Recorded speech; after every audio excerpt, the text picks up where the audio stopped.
Pada video ini, saya akan menjelaskan mengenai peninggalan-peninggalan dari zaman Hindu-Buddha, baik peninggalan sistem pemerintahan, kehidupan sosial, ekonomi, budaya, dan bangunan, yang masih berpengaruh besar kepada bangsa Indonesia hingga saat ini.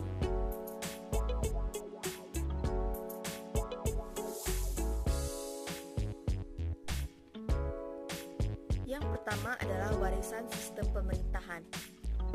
Pada awalnya, masyarakat Indonesia mengadopsi sistem pemerintahan kesukuan atau kerakyatan. Setelah kerajaan Hindu-Buddha tiba di Indonesia, sistem pemerintahan berubah menjadi monarki seperti di India. Dalam sistem monarki, raja adalah penguasa tertinggi. Di bawah raja terdapat jabatan seperti Rakyat Satu Hino, Rakyat Satu Halu, dan Rakyat Satu Sirikan. Ketiga jabatan ini diisi oleh putra raja atau yang disebut juga Raja Muda atau Yuwa Raja. Di bawah Yuwa Raja ada pangkat Timban yang mengurusi keagamaan dan Upati yang mengurusi masalah peradilan. Selain itu, terdapat 12 jabatan yang tugasnya sebagai pelaksana pemerintahan di kota raja atau pusat pemerintahan. Ada juga pejabat rendahan yang terdiri dari kepala desa yang disebut dengan rema atau karaman.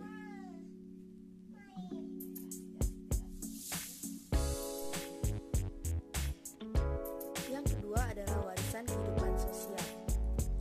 Salah satu budaya yang merupakan warisan luhur bangsa Indonesia adalah gotong royong. Gotong royong adalah suatu usaha bekerja sama untuk mencapai suatu hal yang diinginkan.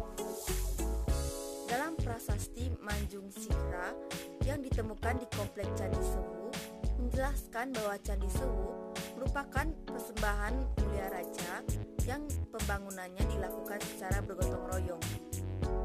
Hal tersebut membuktikan bahwa budaya masyarakat dalam hal gotong royong telah menjadi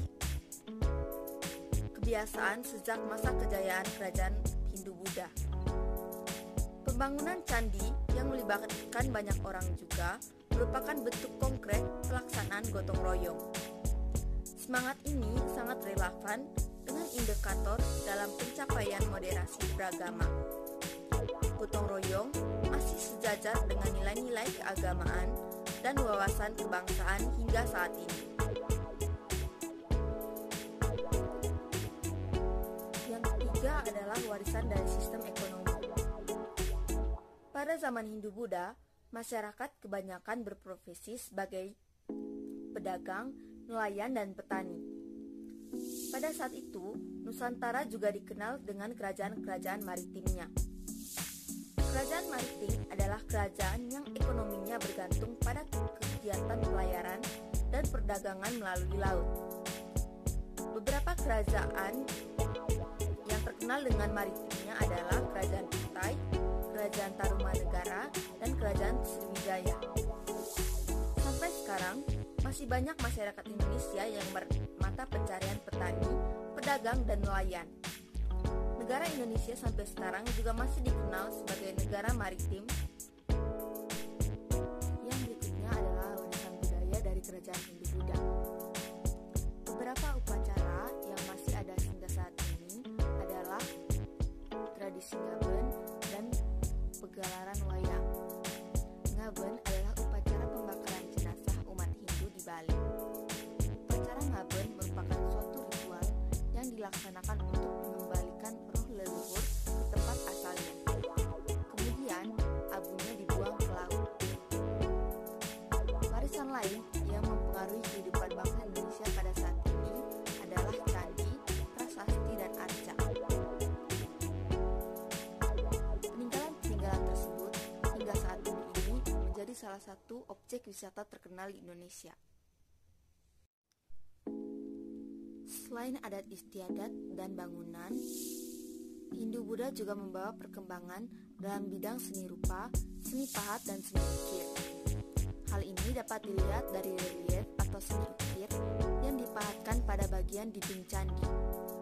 Misalnya relief yang dipahatkan pada dinding-dinding pagar langkan di Candi Borobudur, berupa pahatan riwayat Sang Buddha.